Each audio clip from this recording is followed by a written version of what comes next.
کہ آپ نے کبھی خود سے یہ سوال کیا ہے کہ جس 10 محرم کو اللہ نے باطل کو غرق کیا، ٹھیک اسی دن حضرت محمد صلی اللہ علیہ وسلم کے چہیتے نواسے حضرت حسین رضی اللہ عنہ کو کربلا کے تپتے ہوئے میدان میں بھوکا پیاسا کیوں شہید کر دیا گیا؟ آخر وہ کون سی عظیم وجہ تھی کہ ایک طرف یزید کی ہزاروں کی تعداد والی ظالم فوج تھی اور دوسری طرف صرف 72 نہت تھے لیکن ایمان والے افراد؟ یہ واقعہ صرف ایک جنگ نہیں تھی بلکہ قیامت تک کے لیے حق اور باطل کا فیصلہ تھا۔ اس حقیقت کو بہت ہی آسان مثال سے سمجھیے۔ فرض کیجئے آپ کے محلے کی پاکیزہ مسجد کی ذمہ داری اور امامت کسی ایسے شخص کو دے دی جائے جو کھلے عام گناہ کرتا ہو، ظلم کرتا ہو اور دین کی دھجیاں اڑاتا ہو۔ کیا آپ اسے اپنا رہبر مانیں گے؟ ہرگز نہیں۔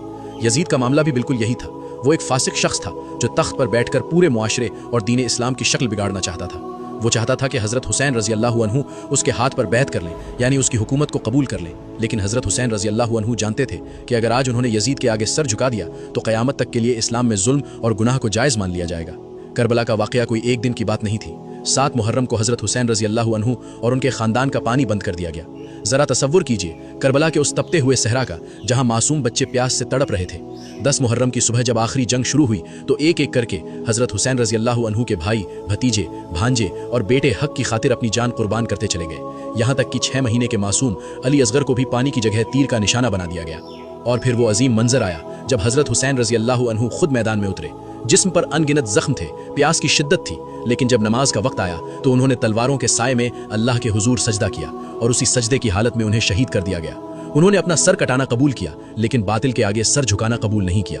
دوستوں، اس عظیم قربانی کا مقصد صرف رونا یا ماتم کرنا نہیں تھا بلکہ دین کو بچانا تھا۔ میری آپ سے ایک چھوٹی سی گزارش ہے، اس حقیقت کو اور کربلا کے اس پیغام کو اپنے تک محدود نہ رکھیں، اسے ابھی اپنے دوستوں اور رشتہ داروں کے ساتھ شیئر کریں تاکہ لوگوں کے دلوں میں حضرت حسین رضی اللہ عنہ کی محبت اور ان کے مقصد کی صحیح سمجھ پیدا ہو سکے۔ لیکن آج ذرا اپنے معاشرے کی طرف دیکھیے۔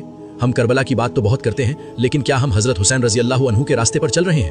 انہوں نے تلواروں کے بیچ نماز نہیں چھوڑی اور آج ہم AC کمروں میں بیٹھ کر بھی نماز قضا کر دیتے ہیں۔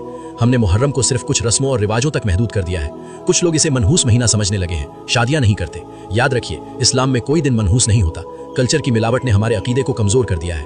ہماری اصل ذمہ داری یہ ہے کہ ہم اپنی روزمرہ کی زندگی میں جھوٹ، فریب اور ظلم کے خلاف کھڑے ہوں، ٹھیک اسی طرح جیسے کربلا میں حق کھڑا ہوا تھا۔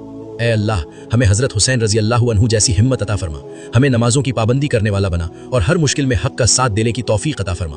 اگر آپ بھی اپنے حق میں یہ دعا قبول کروانا چاہتے ہیں تو ایک بار سچے دل سے کمنٹس میں آمین ضرور لکھیں۔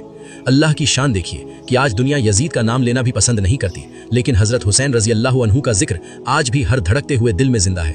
اللہ کے اس عظیم انصاف اور کربلا کی اس حقیقت پر ایک بار دل سے کمنٹس میں سبحان اللہ یا الحمدللہ ضرور لکھیں۔